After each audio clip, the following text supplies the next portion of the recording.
Yo soy quien da fuerza a la espada, los temblores en el asta de la lanza.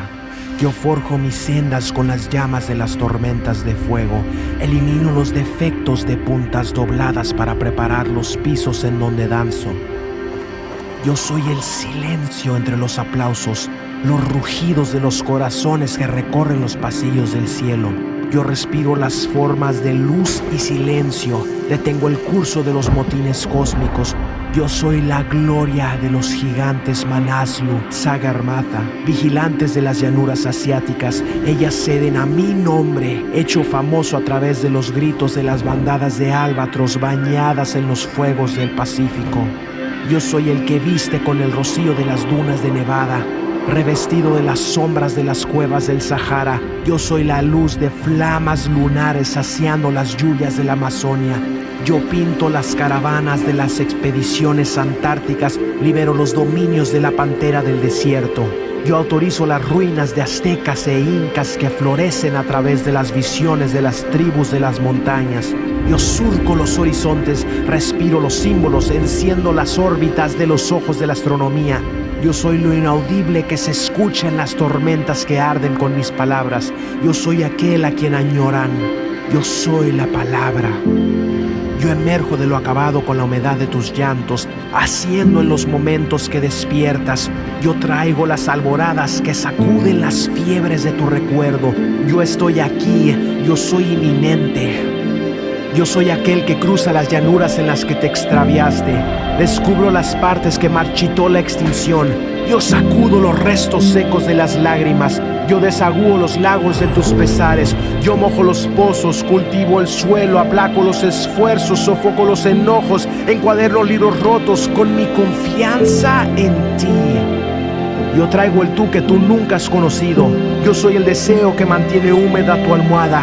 Yo soy el latido que buscas cuando persigues sueños. Cuando extiendes tu mano y suspiras, me estás buscando a mí.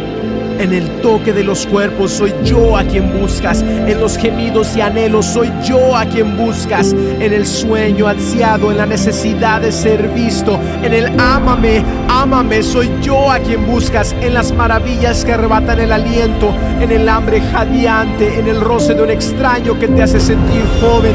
En los libros y fábulas, en las etiquetas que dicen este soy yo, este soy yo. En el escúchame, escúchame, di mi nombre. En el tócame, necesítame, encuéntrame. En el dolor pulsante, en el amor, en la música, en los pulsos, en el calor y en la necesidad de ser abrazado. En el color, en la mirada, en el significado, el deseo, en la flama de la voz y el espíritu del fuego. Cuando clamas por más, es mi nombre el que lloras. Yo soy aquel que espera que extiendas tu mano. Yo extiendo mi mano hacia ti y espero. Cuando yaces medio quebrantado y despierto, yo soy el que vela por tu sueño. Yo espero y espero hasta que los temblores cesen. Yo soy la verdad que ellos llaman liberación. Cuando la oscuridad destella y comienza a hablar, yo esculpo las sombras del alba. Soy yo a quien buscas. Buenos días, amados hermanos. Continuamos reunidos a la distancia en esta guía del culto familiar. Un nuevo domingo en el cual no podemos reunirnos físicamente. Un nuevo domingo en el cual anhelamos, deseamos poder estar juntos. Pero aún así Dios, a pesar de la pandemia, de las dificultades que enfrentamos, ha permitido tener estos medios en los cuales podemos compartir de la palabra de Dios, podemos orar juntos, tener motivos de oración comunes que nos ayudan a hacer comunidad y crecer en nuestra fe. Y ya que estamos en momentos difíciles, en momentos complicados, cae al dedillo estudiar sobre la sabiduría divina. Estudiar sobre la palabra de Dios, específicamente en los salmos, porque los salmos nos presentan situaciones complicadas, situaciones difíciles, situaciones que no podemos masticar muy bien y nos entregan la forma de salir de aquello, nos entregan la forma de vaciar nuestro corazón, de entregarlo directamente en la mano de Dios. Y es por eso que el día de hoy vamos a estudiar el Salmo número 7. Porque el Salmo número 7 nos habla un poco de aquellos momentos que nos hacen contener una gran cantidad de emociones que se agolpan en nuestra garganta y nos ayuda a poder vaciar ese espacio, a poder vaciar ese espacio ocupado, a poder vaciar ese corazón y derramarlo delante de Dios. ¿Ok? Pero antes déjame contarte una pequeña historia. Recuerdo cierta vez en el sur, bien en el sur, estábamos manejando con un grupo de amigos en una caravana y de repente cayó una neblina que no podíamos ver absolutamente nada. De aquí a 30, 40 centímetros adelante ya no se veía absolutamente nada. Y uno de nuestros amigos, lo primero, no muy experimentado en el arte de la conducción, lo primero que hizo fue poner las luces altas. El problema es que la neblina, en estricto rigor, son pequeñas gotitas de agua, y al poner las luces altas, lo que hace es crear una pared de luz que no le permite ver absolutamente nada, o ver mucho menos de lo que se podía ver sin esas luces. Entonces inmediatamente nosotros intentamos hacerle señas para que parara y poder explicarle, los que eran más experimentados en la conducción, poder decirle: ¿sabes qué? Baja las luces, pon los intermitentes, los neblineros, pero no las luces altas, porque si no vas a tener un serio choque, un serio problema. Y la sabiduría divina es un poco eso. Alguien realmente experimentado como lo es Dios nos muestra cómo vivir, nos muestra qué debemos hacer en situaciones tan complicadas, situaciones en las que no podemos ver absolutamente nada. Cuento corto, todos salimos súper bien de ese problema con la neblina y no hubo ninguna dificultad y gracias a Dios ningún choque, pero sí nuestro amigo aprendió una gran lección de cómo conducir en neblina. Muy bien, vamos a nuestro Salmo número 7 para posteriormente poder comprenderlo, masticarlo y aprender un poco a dirigirnos, a movernos en este camino que es la fe. ¿Ok?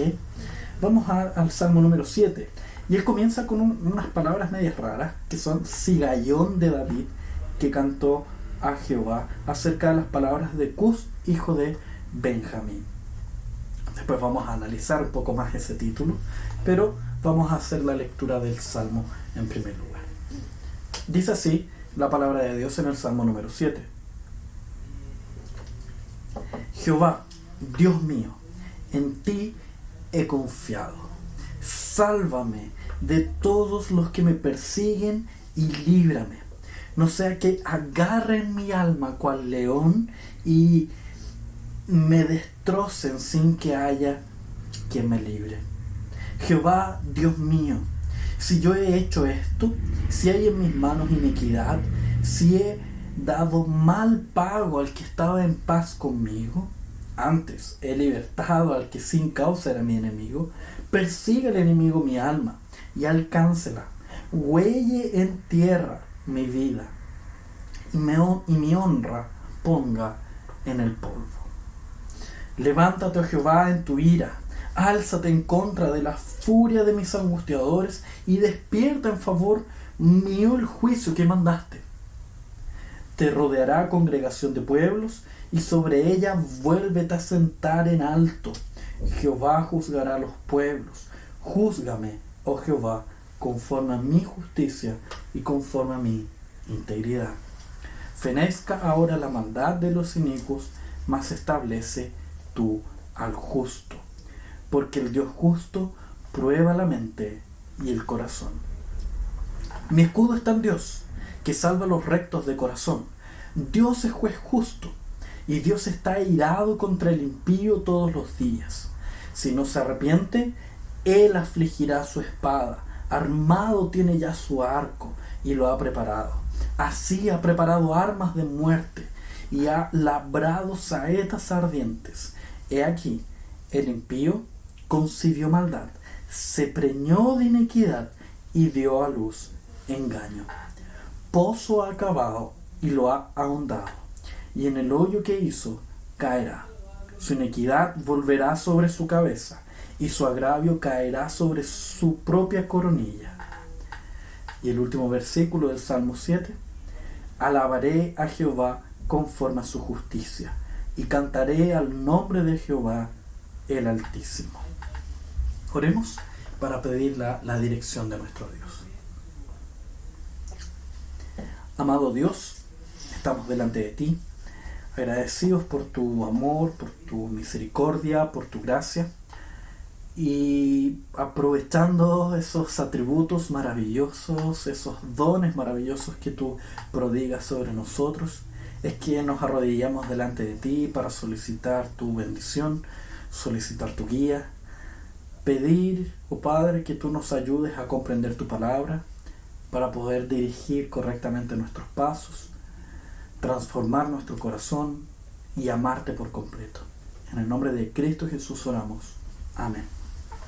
Muy bien, la primera palabrita que aparece en este salmo, esa palabra difícil, sigayón de David, que cantó Jehová acerca de las palabras de Cus, hijo de Benjamín. Ese es el título de este salmo.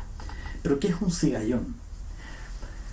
Creo que todos nosotros hemos pasado por problemas, hemos pasado por dificultades, por aquellas situaciones que no son nada agradables, aquellas situaciones que generan una incomodidad tal en nuestro corazón que a partir de ahí brotan una cantidad de sentimientos casi incontables, casi indecibles, donde perdemos la capacidad de comprender aquello que nos rodea, de comprender la situación que estamos viviendo.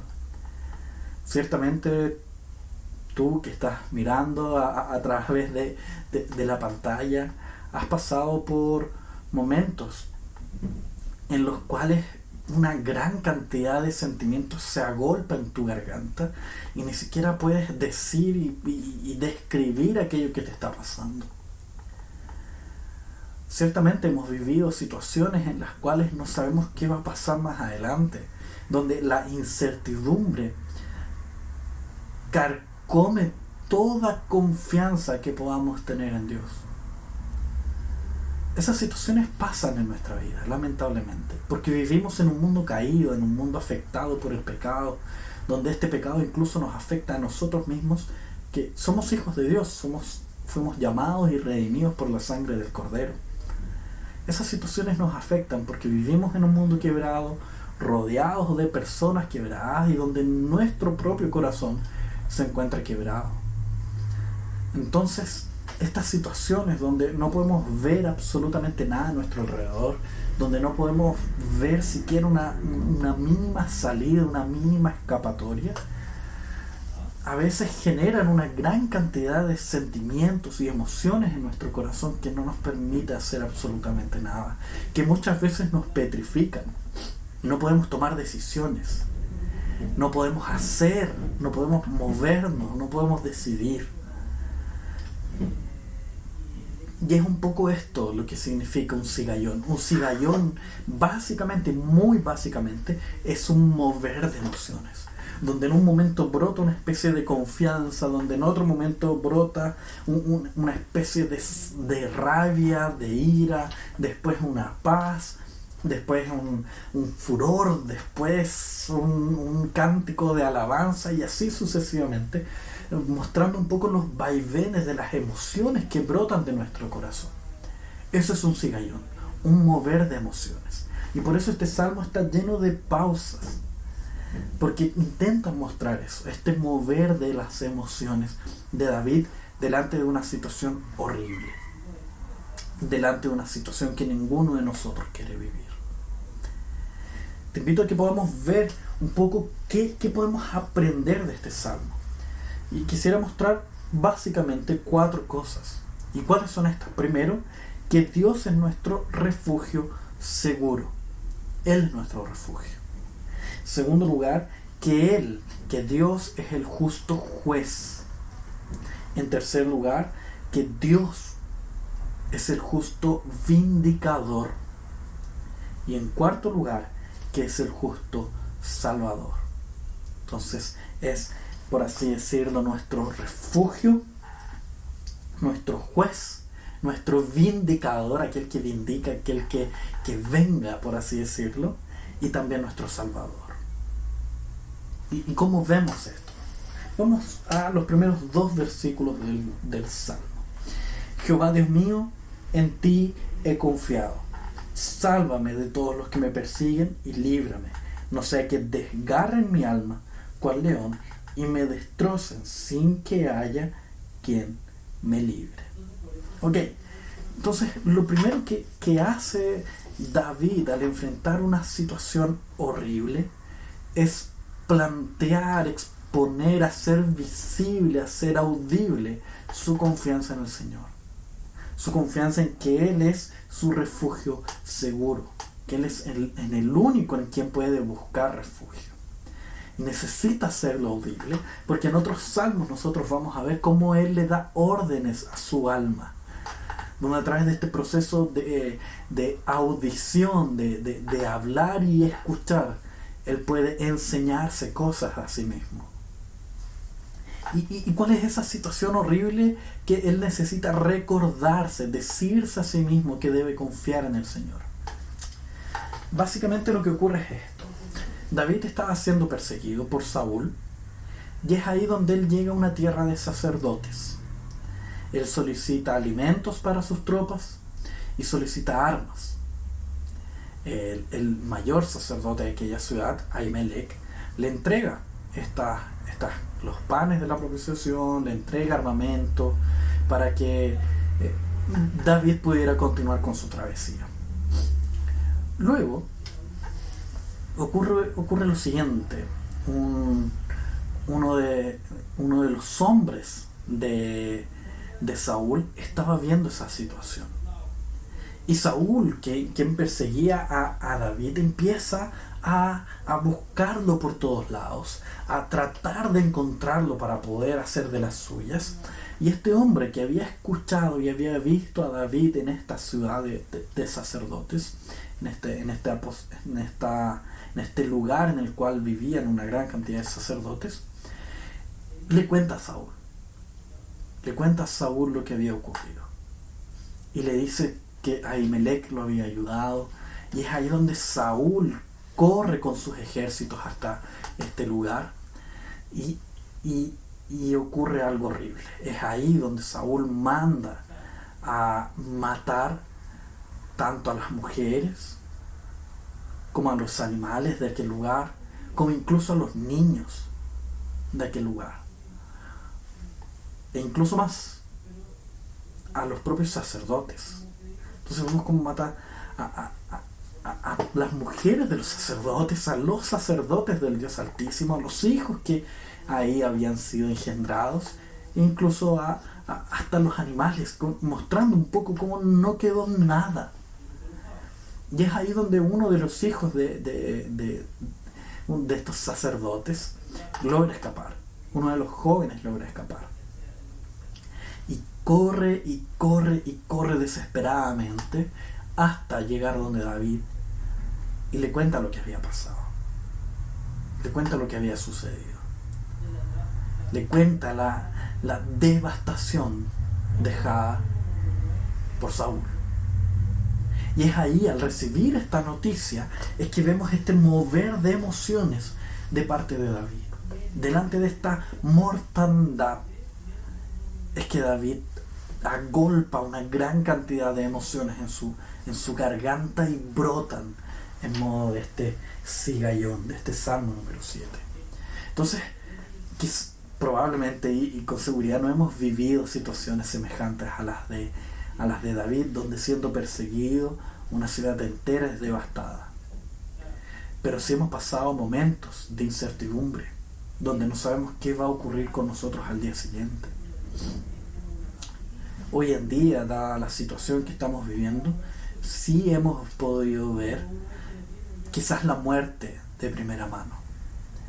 Quizás hemos podido ver esta incertidumbre de no saber si nuestro ser más apreciado, más querido en esta tierra podremos verlo la semana siguiente o no.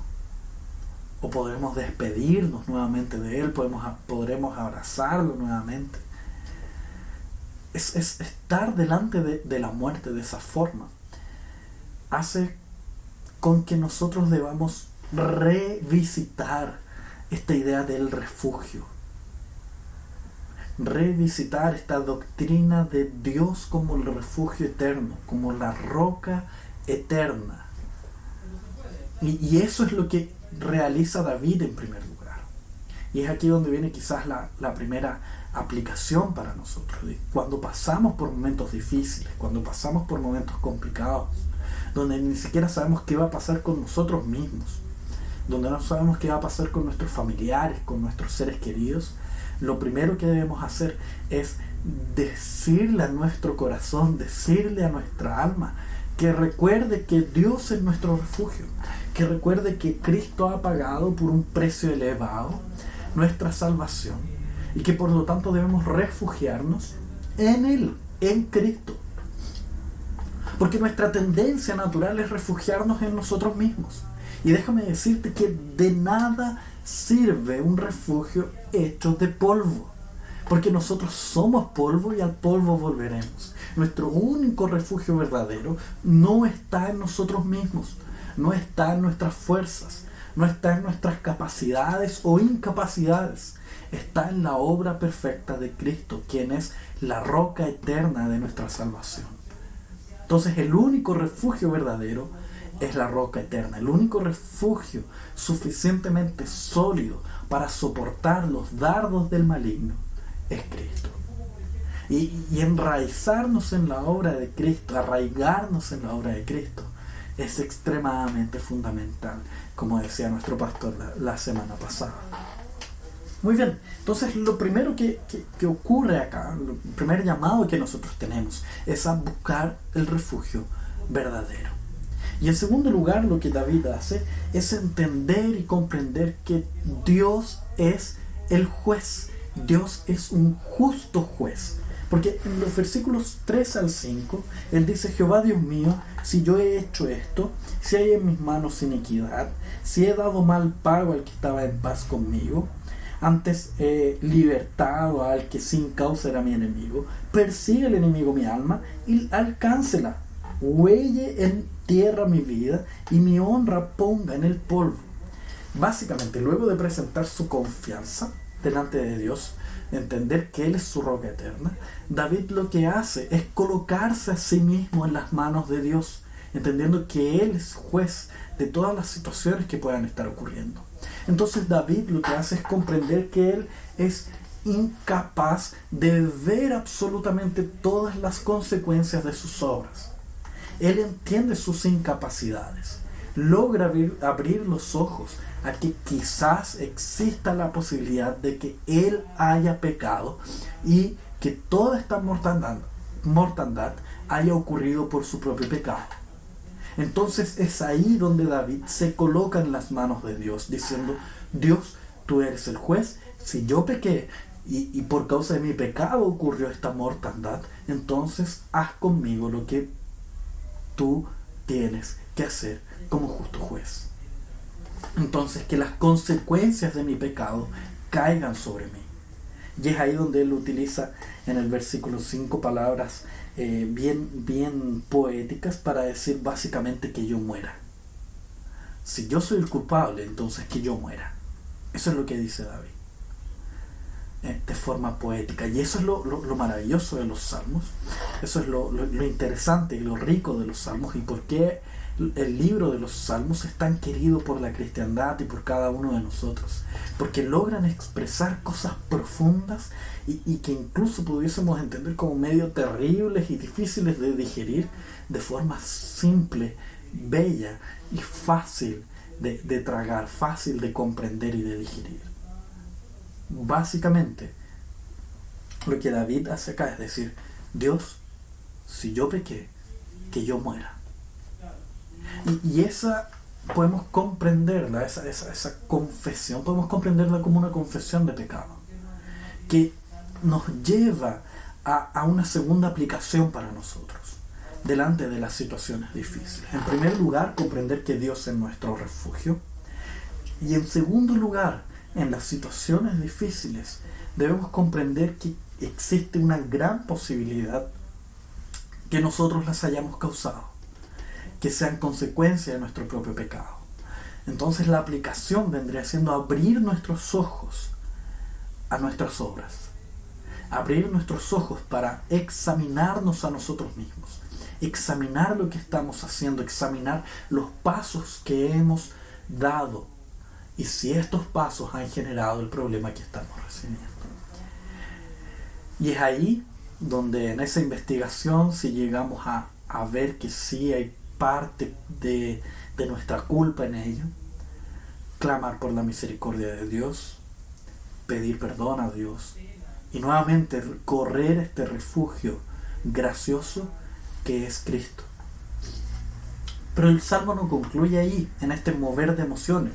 David no solo en primer lugar comprende que Dios es el único refugio verdadero, y después nosotros con el Nuevo Testamento sabemos que ese refugio es Cristo. No solo comprende que Dios es un justo juez, sino que también Él comprende que es un justo vindicador, un justo vengador.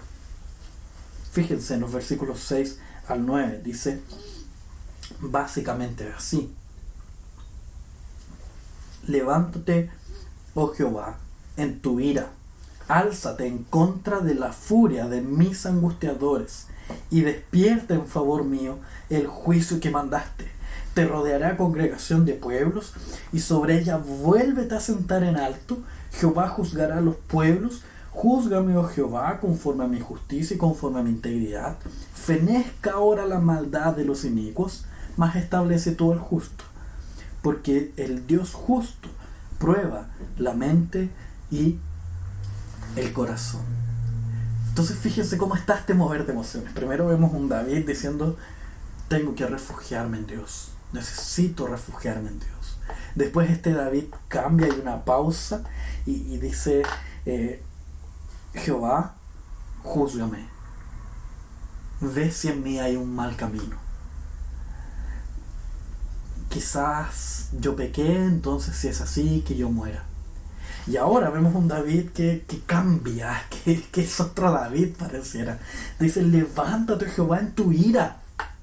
Y fíjense cómo antes del versículo 6, entre el versículo 5 y el versículo 6 hay una palabra rara que dice Selah. S-E-L-A-H. ¿Qué es esa palabrita?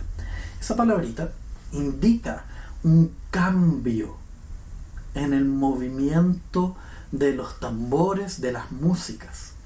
Es como una especie de señal que indica que aquí tenemos que hacer una pausa en las músicas y en las voces y empezar a cambiar el ritmo, ya sea para aumentar el ritmo, para que los tambores empiecen a golpear cada vez más rápido y cada vez más fuerte, o que empiecen a disminuir y a pausarse. Parece ser, por la letra que continúa en el versículo 6, que los tambores debían ir aumentando. Entonces nosotros vemos versículos 3, 4, 5, una especie de bajada. Dice: persigue el enemigo mi alma, alcáncela, huelle en la tierra mi vida, o sea, que sea aplastada en la tierra mi vida, mi honra ponga en el polvo, o sea, que mi vida sea colocada en el polvo. Y después vemos levántate, oh Jehová, en tu ira, álzate en contra de la furia de mis angustiadores. Entonces los tambores parece que estarían ahí retumbando. Porque es interesante ver esto, porque nuestra vida es así. No sé si has pasado momentos, claramente los has pasado, por lo menos yo los he tenido, en los cuales hay una ira en nuestro corazón, hay una rabia en nuestro corazón que transborda, va más allá de nosotros mismos. Y no sabemos cómo dirigirla, y a veces podemos decir cosas como: no, pucha, estaba conversando con tal y me sacó de mis casillas. O podemos ir en el tránsito y darnos cuenta: no, pucha, me extrapolé. O a veces con nuestra familia decimos cosas, o nos damos cuenta que dijimos cosas que no debíamos decir. En la adolescencia por lo menos pasa mucho eso. A mí me pasaba mucho en la adolescencia, que decía cosas en las discusiones con mis padres, después salía a caminar y decía, yo no creo eso, yo no he vivido eso que dije. Aún así se me escapó y no sé por qué. ¿Por qué ocurren esas cosas? Porque nosotros como seres humanos caídos somos especialmente mal hechos a causa de la caída, estamos especialmente quebrados en una área de nuestro corazón que hace con que guardemos en él muchas cosas, que hace que guardemos en el corazón muchas cosas equivocadas. El corazón fue hecho para guardar la palabra, para no pecar contra Dios. Fue hecho así por Dios. Un corazón bueno que logra guardar cosas buenas. Pero por causa de la caída de este corazón quebrado, él no pierde su función de guardar cosas. El tema es que ya no guarda las cosas correctas. Y empieza a guardar iras, empieza a guardar odiosidades, empieza a guardar contiendas, empieza a guardar cagüines, empieza a guardar problemas, empieza a guardar dificultades, empieza a guardar miedos y empieza a guardar todas esas cosas que van llenando nuestro corazón hasta en algún momento explotar y tirar toda esa rabia, tirar todo ese veneno encima de personas que amamos, encima de aquellos que nos rodean. Y es ahí donde herimos a nuestros seres queridos porque nuestro corazón está quebrado. El tema es cómo evitar esas explosiones, cómo evitar ese tipo de cosas. En los Salmos se nos entregan varias herramientas para aquello, pero la principal es ser sinceros delante de Dios en cuanto a nuestros deseos y anhelos, aunque estos sean pecaminosos. Y quiero tener mucho cuidado con lo que voy a decir. ¿A qué me refiero con esto? Si en mi corazón hay anhelos pecaminosos, Dios conoce esos anhelos, porque Dios conoce lo más íntimo de mi corazón. ¿Ok? Entonces, si yo en mis oraciones lo que hago es editarlas, lo que hago es hermosearlas, en mis oraciones personales, individuales, en solitario con Dios, si yo edito mis oraciones y le digo, Dios, está todo maravilloso, todo perfecto, todo genial, cuando en mi corazón está lleno de rabias, iras y querer matar a alguien, o querer estrangular a alguien, lo que hago básicamente es agregar pecado al pecado, porque estoy mintiéndole a Dios. Y miren el grado de la tontería que hacemos. Es básicamente como aquel niño que está con un plumón en la mano, con la pared toda rayada, con la cara toda rayada, y delante de su padre le dice, no, yo no fui. Y ahí los padres lo único que atinan es casi que a reírse de la situación, de lo cómico de la situación, porque es ridícula. Lo mismo pasa acá.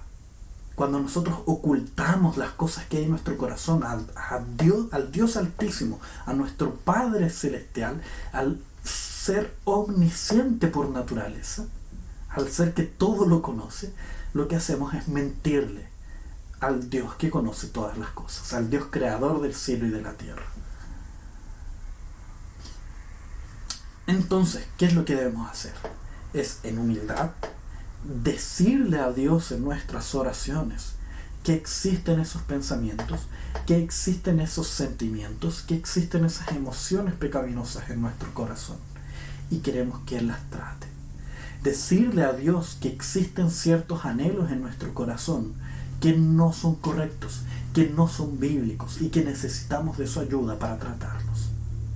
Es por eso que en los Salmos hay tantas oraciones de ese tipo, tan extrañas para nosotros, pero tan reales y sinceras.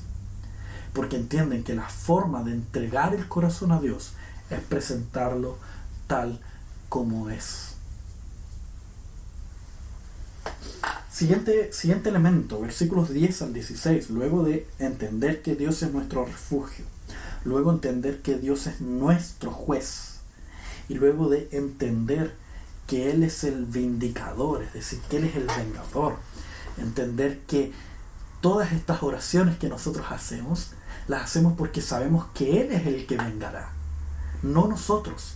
No tomar justicia por mano propia, sino que Dios algún día establecerá su juicio. y vengará cualquier acto que haya sido realizado en nuestra contra. Después de hacer estas cosas, David pasa a un siguiente paso, a una siguiente emoción, a un siguiente mover, que es el comprender que Él es el Salvador. Fíjense, dice: mi escudo está en Dios, que salva a los rectos de corazón. Dios es juez justo, y Dios está airado contra el impío todos los días. Si no se arrepiente, Él afilará su espada. Armado tiene ya su arco, y lo ha preparado. Asimismo ha preparado armas de muerte, y ha labrado saetas ardientes. He aquí, el impío concibió maldad, se preñó de inequidad, y dio a luz engaño. Un pozo ha cavado, y lo ha ahondado, y en el hoyo que hizo caerá. Su iniquidad volverá sobre su cabeza, y su agravio caerá sobre su propia coronilla. Básicamente, lo que está mostrando David, lo que está intentando comprender para sí mismo, es lo siguiente. Sus enemigos, en este caso Saúl, lo están persiguiendo para morir, para matarlo.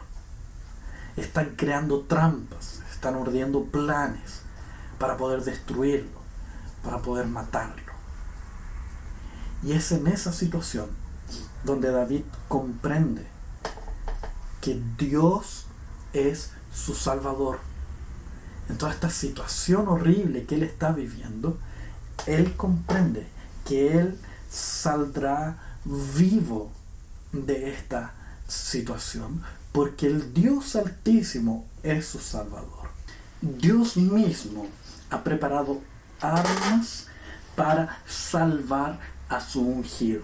Entonces David logra observar cómo estos hombres, los enemigos, están en pecado, están andando en pecado, están viviendo en pecado y lo persiguen en pecado. Entonces él entiende cómo este pecado en el fondo es el arma que recaerá sobre sus propias cabezas. Es la trampa en la cual sus enemigos caerán. Y en el fondo esa es una verdad que es amplia para todas las épocas, para todos los tiempos. ¿Por qué? Porque en el fondo nosotros somos condenados, somos tentados por nuestra propia codicia. Todo ser humano vive las consecuencias de su propio pecado.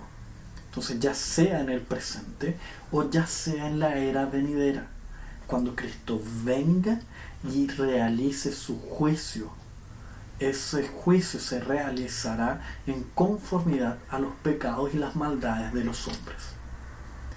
Y es ahí donde nosotros vemos la caída de estos perseguidores.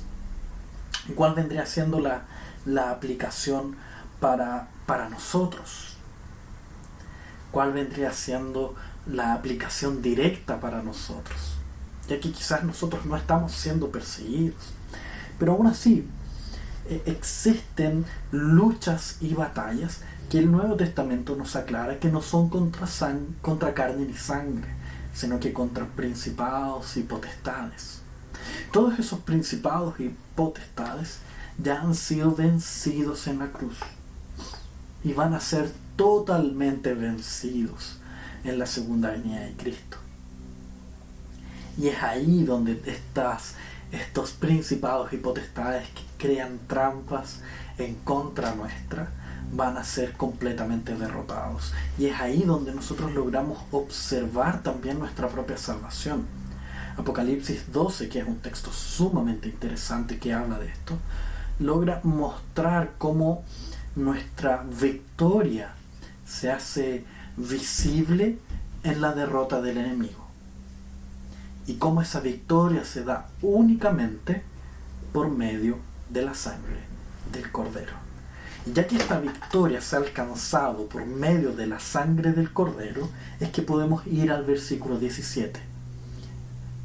Y junto con David decir las siguientes palabras: alabaré a Jehová conforme a su justicia y cantaré al nombre de Jehová el Altísimo.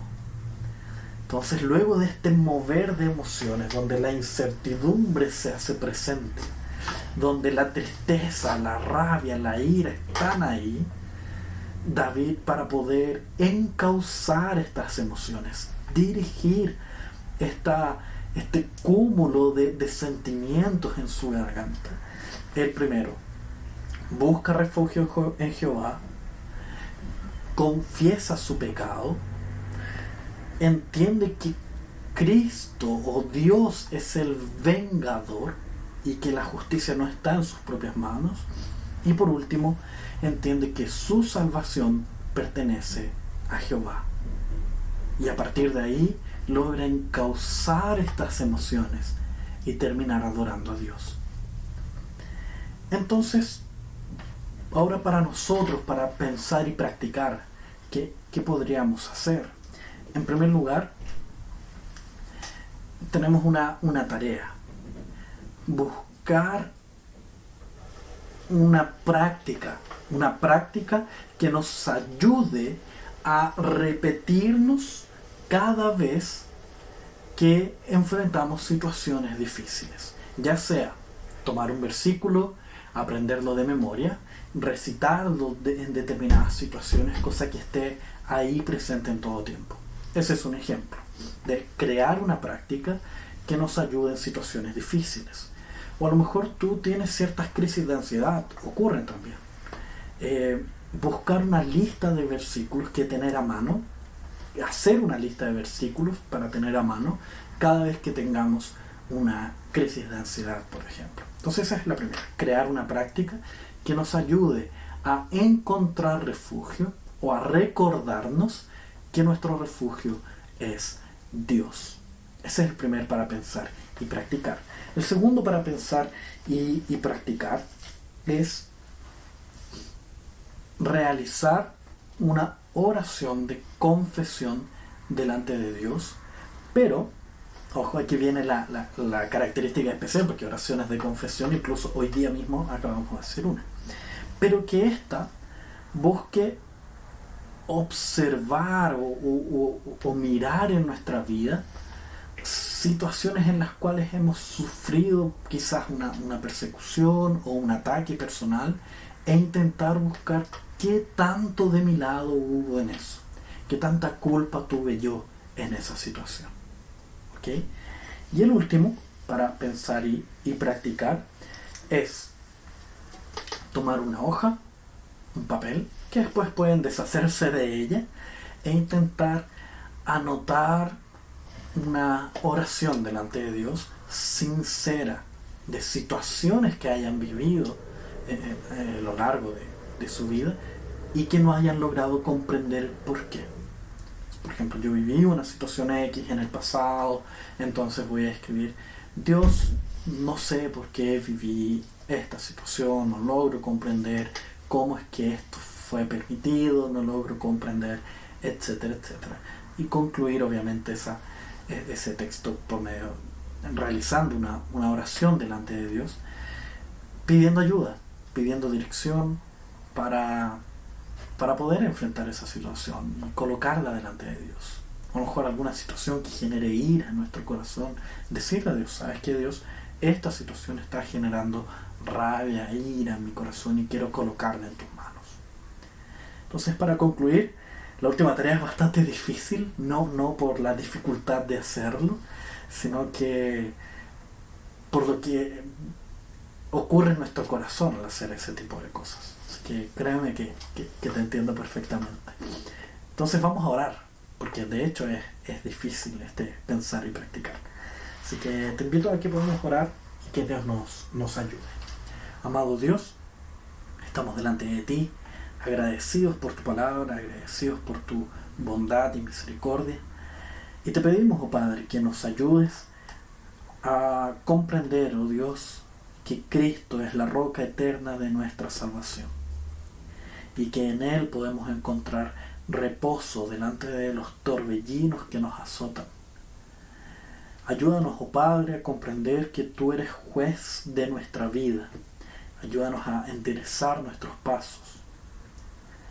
También, oh Padre, te pedimos que nos ayudes a comprender que la justicia está en tus manos, ya que tú eres juez, y que por lo tanto tú eres quien juzgará al mundo y no nosotros.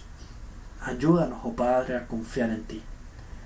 Por último, oh Dios, ayúdanos a depositar nuestra salvación en ti, a entender que nuestro único Salvador es Cristo Jesús, quien ha muerto en una cruz por nosotros. Y de esta forma, oh Dios, ayúdanos a caminar hacia la adoración por tu maravillosa obra que has hecho en nuestra vida. Y es de esta forma que en el nombre de Cristo Jesús oramos y te agradecemos. Amén.